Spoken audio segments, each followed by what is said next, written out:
What is going on, everybody? What is going on, the Catch fam? It is Steven here, and in today's video, we are going to do the top 10 picks. We're going to do a mock draft of the top 10 picks of the 2022 NFL Draft. Just a disclosure, this is my first stream solo without my co-host, John. I'm excited for it. Excited to get right into it and start breaking things down. College football is upon us. NFL fantasy season's over, but now we can start looking at all these prospects that are going to be the future fantasy stars, guys. So, I mean, with that, let's get really right into it. I mean,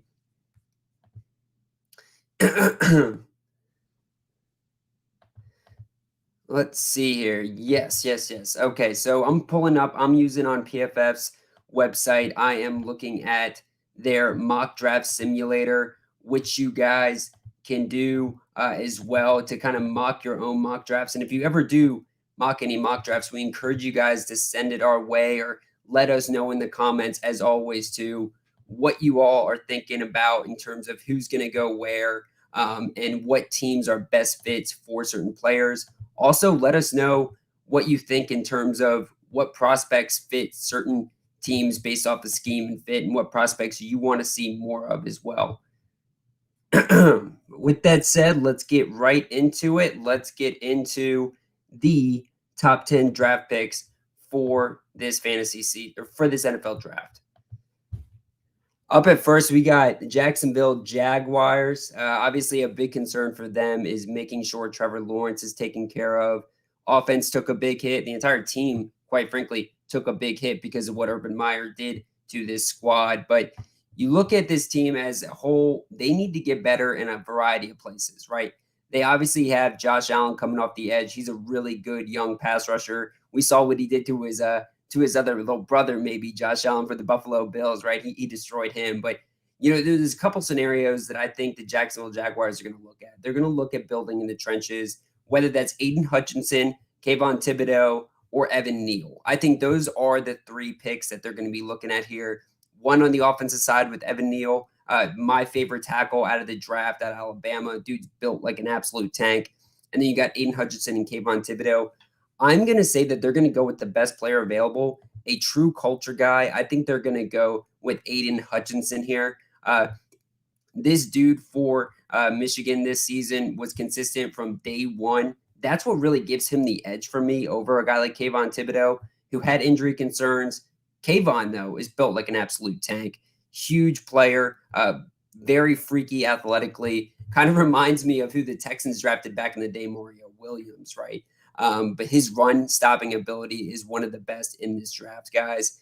But we're on the Detroit Lions now. Dan Campbell, he had a hell of a season his first year. Obviously, still got the number 2 pick, so not that great, right? But he's kind of got everything he needs in front of him. He's got a ton of draft capital he's going to be able to use over the next year or two because of that Sean McVay trade where they got Jared Goff and they had to ship out Matt Stafford. But I think here it's another very similar situation to the Jags where they're going to take best guy available here. Kayvon Thibodeau, number 2 from Oregon, pass rusher, run stopper. Think this guy has the most potential, more potential than an Aiden Hutchinson. Think Hutchinson's a little bit more polished. Think Thibodeau, on the other hand, has a guy that he can really reach another ceiling that maybe no other pass rusher in this draft has right now. So I'm going to go with Kayvon Thibodeau for the Detroit Lions. I think that's going to be really good for the future of that organization. Number 3, Houston Texans up on the charts, guys. This is a perfect fit for me. Evan Neal, yeah, I get it. I'm going 1, 2, 3. It'll start changing here pretty soon, but Evan Neal, I think he's one of my favorite players in this draft. The dude is massive. Honestly, you look at him, he is more than NFL made. You get that joke all the time that those NFL guys can start day one, and maybe if you started the whole Alabama lineup against the Washington football team or something, they would win. But you look at Evan Neal, this is a starter, man. He can play both tackles. He can play right side, left side, more natural fit on the left side, but he has good feet, strong arms, and is built, again, 6'7", 300 pounds, has handled SEC defensive lines and defensive pass rushes throughout his entire career and handled it with much success.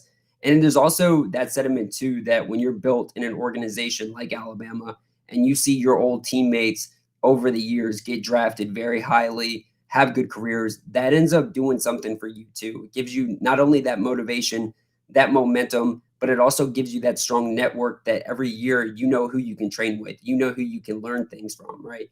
So I'm taking for the Houston Texans, Evan Neal. Hopefully they do something right here because they've done a lot of bad organizational moves over the years. Number 4, New York Jets are up. They can really take a variety of guys here.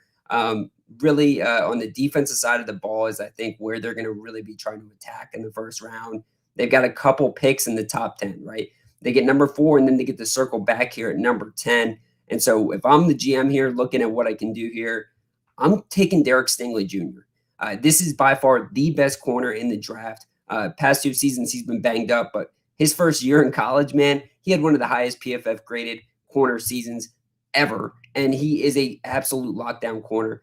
Think if he can come into the Jets, this is the exact fit for him. You may ask, why not Kyle Hamilton, right? Well, the safety position is not one of the better valued positions for PFF standards, or really just for any standards in terms of draft grades. Just not as much value as what a corner is going to give you, especially an outside corner who can lock down a number 1 threat receiver. In that AFC East division, you're going to have to go up against guys like Stephon Diggs on 2 times a year, right? And is also Jalen Waddle too. So you need to have a guy that can do that for you. You look at him going off the board. Giants here are it's a little bit of a concern here because you are in a situation where maybe you grab a quarterback, right? I know a lot of you Giants fans out there are not happy with your boy Daniel Jones. I can understand that he's not been the best for you. I understand that Joe Judge just getting fired too. Maybe adds a little bit more uncertainty to what this organization is going to do and what the new GM is going to do. Mr. Gettleman himself is out of the building as well. So you look at this board, you look at who's available. For me, I want to build on that D line because you got two picks as well, right? You look at number 5, and then you come right back around and pick 7. It's basically back to back, and you can do whatever the hell you want here. So I'm going to go out and I'm going to grab George Karlaftis, who I think might be the best pass rusher when all is said and done, because this guy from Purdue, man, he is the Greek freak, man. This guy is massive, dude. He's going to come in day 1 for this Giants team, and I think he's going to provide great pass rush off the side. He was one of the better pass rushers this year for Purdue. Played really big in big-time games, too. I like that fit for the Giants. They need a lot of improvement there on the pass rushing side of the things. And, when you look at that Giants defense, their interior isn't bad, but they do need to start putting some more pressure on the edge, getting that quarterback a little bit more rustled for the opposing side. Tell you what, this is definitely the hardest pick for me for the Carolina Panthers. But I'm going, as you can see me filter the positions, guys, I'm going quarterback here. I think they're going to make a big move here. I think this team is freaking out, right? This is obviously going under the assumption that Deshaun Watson isn't going to move here. Russell Wilson isn't going to move here, which I think they are definitely going to try to do. But you look at Matt Rule might be on the chopping block. If he's not already fired by game 1, which I don't think he will, I think he'll be there game 1. But next season, if he does not win, if he does not do something with this team, they're going to be in a real issue, right? And I think you could make the argument that you need to draft on the O-line a little bit, allow whatever quarterback is back there to do more things, allow Christian McCaffrey to be healthy. But for me, I think Matt Rule and this Panthers team, especially with that really aggressive ownership, is going to come out here and grab a quarterback. Kenny Pickett is the guy that comes out to me. It's between him and Sam Howell. Sam Howell, I think the best comp for him is a Baker Mayfield. I think he's going to slip a little bit, right? Did not finish off the season too well. Kenny Pickett, on the other hand, led this Pittsburgh team to being a lot better than a lot of people thought, right? Kenny Pickett injured throughout the majority of his career, but when he really got healthy, when he really got going, he showed that he has wheels on him, but he can make almost any pass that you ask him to. Very accurate quarterback, not the strongest arm. I would say Sam Howell has a stronger arm too. And then you look at Matt Corral and you say, okay, wait, what about Matt Corral? I thought he was one of the best quarterbacks in the draft. He certainly was. He got banged up from Ole Miss in the bowl game. Obviously, the big question mark of, should these college players be playing in the bowl games or should they sit out? You saw Jameson Williams also get injured in a bowl game too. So a lot of these players are getting their draft stock just slaughtered. I think Kenny Pickett makes the most sense. I also think he's a big fan favorite. Everybody loves them some Kenny Pickett after that fake slide he did. And that's who I'm going with in the number 6 pick. Then you got the Giants. Don't freak out here. Go with what you need. Let's go with the best offensive lineman, in my opinion, still available from NC State, Akeem Ikonowa. I cannot pronounce that correctly, but the run blocking savant from NC State is going to be the exact fit for this Giants team, right? He can pass block for sure, but when I look at the Giants, their best player, their best asset, it's not a crazy thing to say. It's Saquon Barkley. He needs to be the main focus of this offense going forward. Let's add him a blocker for the first time in his entire career who can be the strong side support, right? Let's put a tackle in there who can get the job done. I think the Giants go with a tackle here, fill out the defense and the offensive line with their first 2 picks in the 2022 draft. Up next, we got the Atlanta Falcons, number 8. Man, these guys can go in a couple different places. I'll tell you that right now. One guy that's standing out to me is Kyle Hamilton, still on the board. That is a very attractive pick to me. But when you look at this Falcons team, I think they are hurting on the defensive side. I think corner is one of the stronger areas that they have, but I think the linebacking core could get a lot of support. I think the D-line could get some support. And I think the receiving core is going to be something of interest for this Falcons team more and more as we get closer to the actual draft, because obviously Russell Gage was there. He was whatever. He was decent. But Calvin Ridley, man, he missed the whole season, and it's starting to come out more and more that he just isn't really happy with this Falcons team. He isn't happy with Arthur Smith. He might want to be out of Atlanta by the time the next season's rolling around. A lot of rumors about that. And if that's the case, you go over to the receiver board, you look at some of these guys out here. Jameson Williams, banged up. Not sure if this has been updated since then, but I don't think he is a player that they would draft here. I think if he goes in the first round, it's going to be to a team like the Chiefs or the Bucks who can afford to wait on a guy with that superior talent to come in later. The big guy that sticks out to me, Garrett Wilson. Also, I like Chris Olave a lot from Ohio State too. Those 2 guys at the receiver position would be the dudes that I would expect the Atlanta Falcons to go after if they do, in fact, go after that. But I'm going back to Nakobe Dean, Georgia standout, my favorite linebacker in this draft. I think it goes between Devin Lloyd and him all the way to the draft. I think they go Nakobe Dean here, get a very strong, stable presence, a leader in that locker room, a guy that's going to be able to fly all around the football field, cover receivers. He's a 3-down linebacker. Think having him and AJ Terrell, these young superstars, that's going to really do a lot for this team going forward and a lot for this defense going forward. And hopefully they can retain Calvin Ridley and Matt Ryan just stays another year, right? I don't think they're going quarterback yet because this quarterback draft is not that good. Number 9, Broncos on the clock, John's favorite team. I do like the Broncos. Hopefully they get Aaron Rodgers, right? Because if they don't get Aaron Rodgers, they might waste a lot of receiver talent. So hopefully they do get him, or they can get somebody that can throw the ball a little bit better. Big guy that stands out to me here, Charles Cross, tackle from Mississippi State. This Broncos team, not only are they weak at quarterback, they're extremely weak at the tackle spot as well.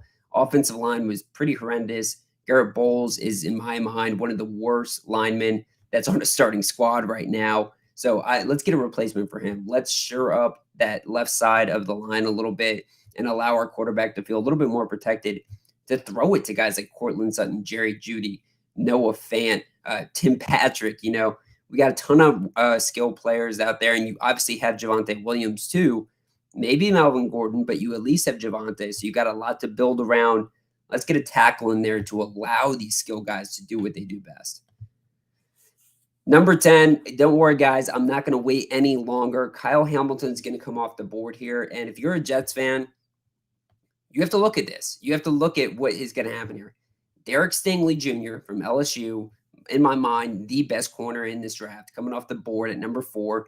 Then you turn around and you get a guy, Kyle Hamilton, out of Notre Dame. This is, in my opinion, maybe the best player in the draft.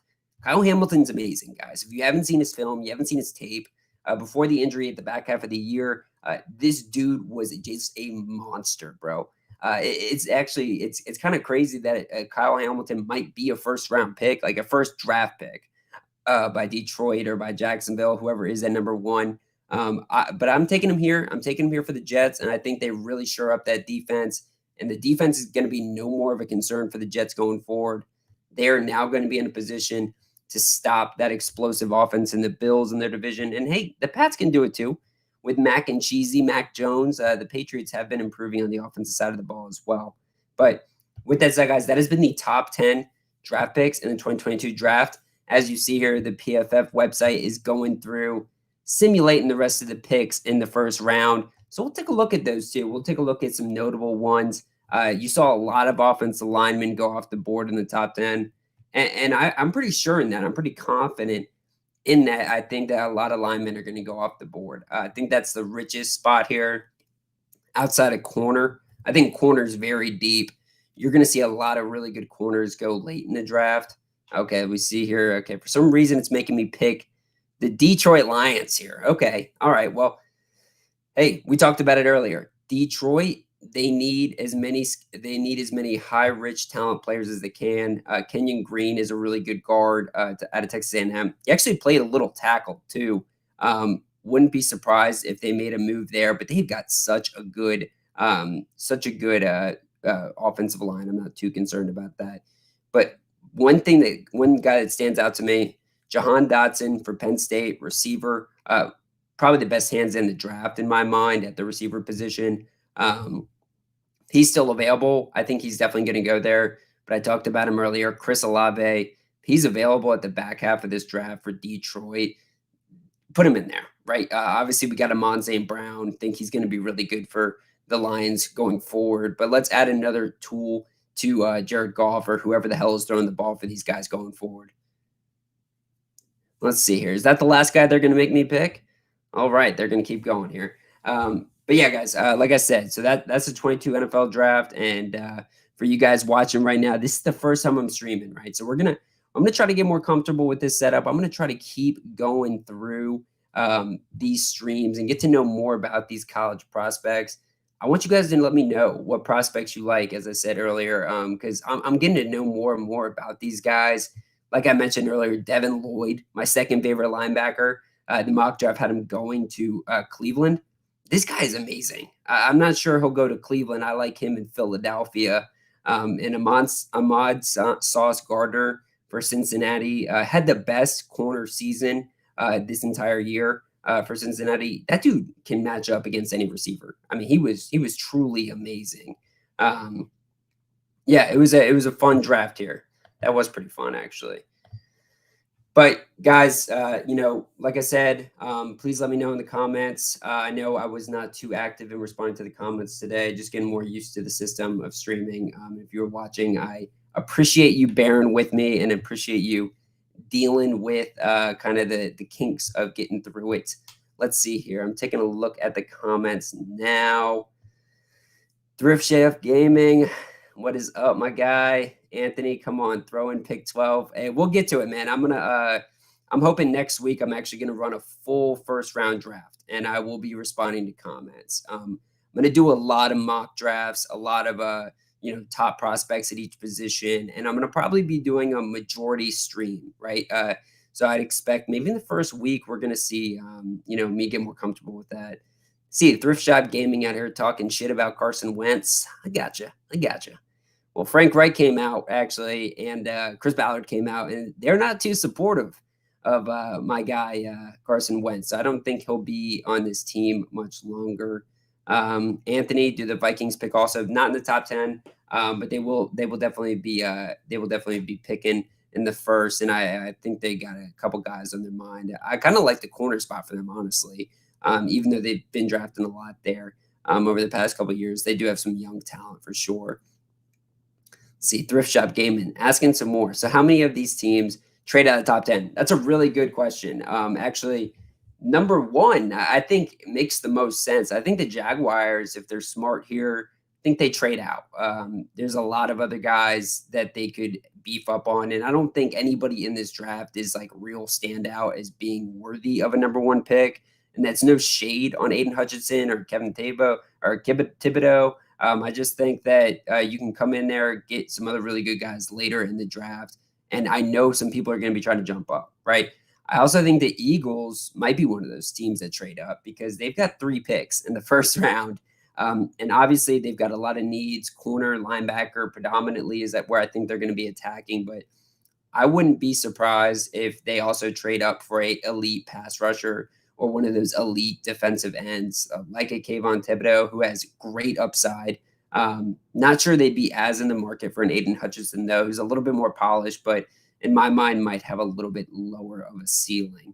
But with that said, guys, I really do hope you appreciated this stream, enjoyed it, had some fun with it, got something out of it too, got to know a little bit more about these prospects. And like I said in the comments, or like I said before, please let me know if you're watching this retrospectively, any prospects that you want to see broken down a little further. We are not opposed to dropping individual videos of certain guys, maybe like an Ahmad Sauce Gardner for Cincinnati, probably my favorite corner in this draft. He's just huge, big dude. And what kind of swagger is that your nickname is Sauce? I mean, come on now, that's amazing. But yes, guys, thank you. Thank you so much. And remember, you saw it here first at the catch.